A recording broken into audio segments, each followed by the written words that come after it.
Hello, it's day 2 of the Calm Copy Challenge. Hurrah! Welcome back. If you're sticking with this, I'm in the interest of keeping things as fluff-free as possible so we can get all the fluff on the page. I'm not going to do too much preamble. So today's might even be shorter than 15 minutes since we've kind of set the stage for what we're doing. So a quick reminder before we start taking action. Imperfect action beats no action, and can still get you good results. I know I've written flawless, but I feel really uncomfortable saying that. There's why I prefer writing, because I can say things like that in writing. Anyway, here we go. So, just like yesterday, you can either choose to write or you can use voice notes or use a transcription service like Otter AI and ramble to yourself for 7 minutes. Either is fine. If you want to, you can test both and see how it feels and see what comes out. We're just going to do it. We're not going to overthink it. So I want you to have in your head, again, that same product or service that you decided on yesterday, your favorite for this week anyway, so that we're sticking with the same thing and staying specific. So let's jump straight in. Day 2, we're digging deeper into client pain points. So we touched on these a little bit yesterday. You'll know how important they are, and not from an exploitative point of view. We're not digging into pain points so we can make people feel rubbish. What we really want to do so we can make our copy more powerful is understand what it feels like for them, what the day-to-day experience is like. And again, you're thinking specifically of people who need or want the product or service that you've chosen. Now, if your product or service doesn't meet a pain point, but actually meets somebody's desires, that's fine too. So wherever I say pain points, just change that in your mind to desires. What do they want? What are they craving in their life? What do they want to experience that you can deliver them? Also remember that we want to focus on their emotional experience here. So I always say it, and I'll say it again because repetition makes stuff stick. Emotions drive behaviors, and that's not just in dogs. So let's get as specific as possible. And you might find, I'm going to give you your prompts in a minute, that you feel like you can do this in a few minutes flat and you don't need the full 7 minutes. I'd urge you to keep writing or to keep speaking, because it's that so what, that digging, keep going, that can help you get really granular. That can turn into things that will really help fuel our copy when we get to organizing it later. Remember, I want you to try and not think about the fact that you're writing web copy. You're not right now. You're just getting thoughts, ideas, words down on a page that we're going to use to turn into web copy later.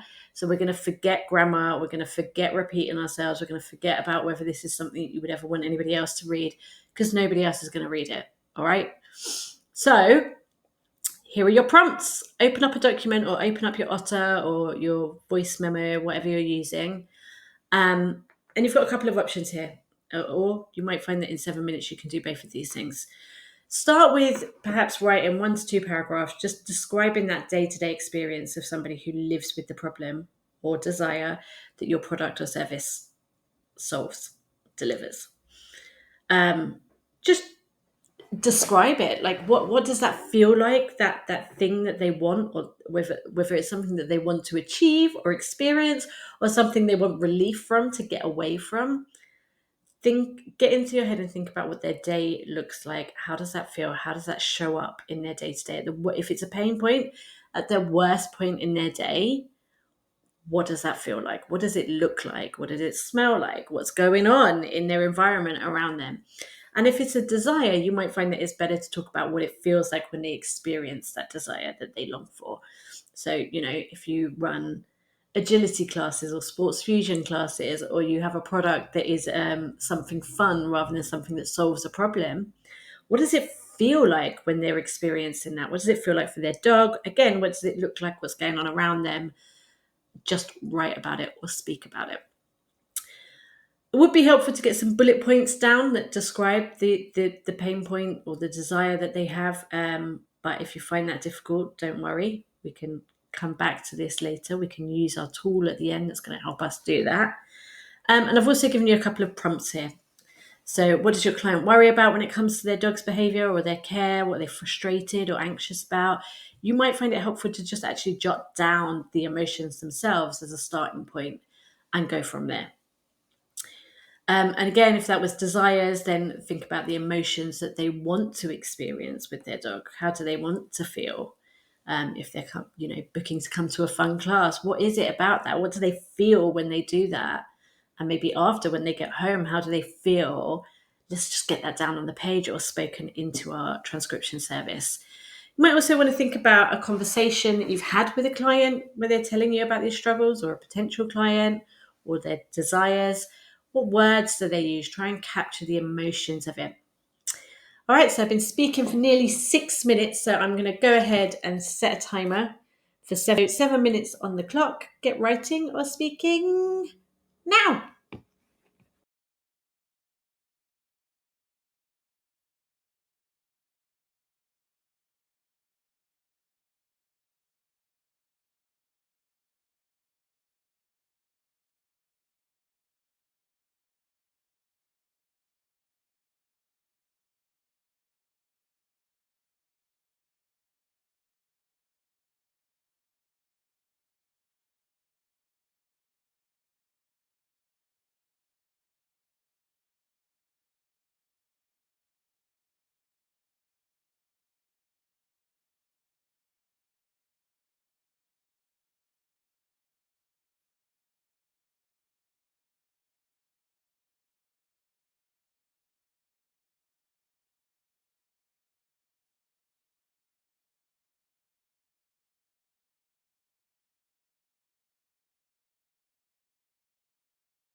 done.